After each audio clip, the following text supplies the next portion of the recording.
2016 election, an investigation he now oversees. We've called Democratic Senator Chris Coons of Delaware to talk about this. Senator, welcome back to the program. Thanks, Steve. Great to be on with you again. Thank you. You ever met Matthew Whitaker? I have not. What do you know about him? What I know is that he's the former U.S. Attorney for the state of Iowa. He had a job literally criticizing the Mueller investigation and making comments about different legal matters for a nonprofit before he was brought into the Trump administration.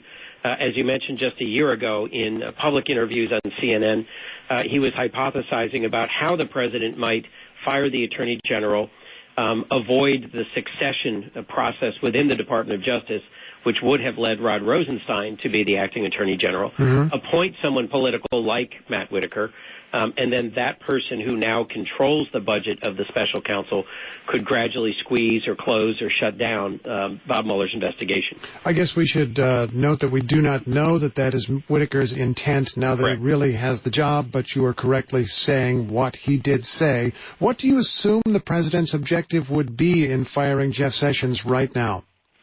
Well, the president has long said that he was deeply angry at Jeff Sessions, who was his first and strongest supporter in the Senate, for recusing himself from the ongoing investigation by Robert Mueller. He made no mystery of the fact that he wanted him gone as soon as possible. The only reason he delayed until after the midterm elections was opposition from Republican senators. Oh, well, that raises another issue here, Senator Coons, because several Republican senators have commented since this change was made, and at least three that I can think of specifically have warned the president, Lamar Alexander, Susan Collins, Mitt Romney, who's a senator-elect now, saying that no successor can be confirmed as Attorney General unless that person supports Robert Mueller's investigation into Russian interference. Do you believe that Republicans are not going to let someone come in whose job is to destroy that investigation? Well, I found those public statements by those three senators encouraging. But the most important senator here is Mitch McConnell, the majority leader of the Senate. He could bring to the floor as early as Tuesday for a vote the bipartisan bill that has already cleared the Judiciary Committee that I wrote along with Senators Graham and Tillis and Booker that would protect the special counsel from firing. It would put in statute what is currently in regulation, which is a prevention from the firing of the special counsel for anything other than good cause.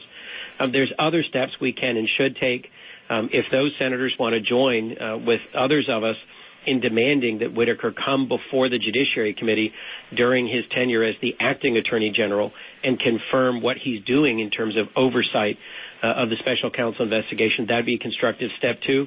We could be doing that as early as Monday. I believe you just said that you co-authored that legislation with Lindsey Graham, who's been a very vocal supporter of the president the last year or so.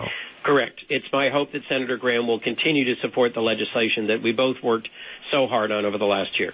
For the moment, though, you have this acting Attorney General who it sounds like you have questions about his motives. Is there anything Democrats can do in the next month, 2 months, 5 months, whatever it is, to restrain him? We can't restrain him effectively without Republicans partnering with us because we're in the minority in the Senate. But I'm encouraged by the conversations I had last night and by some of the public statements that have been made by Republican colleagues and friends of mine. You do not believe there's any way to end this investigation without a crisis?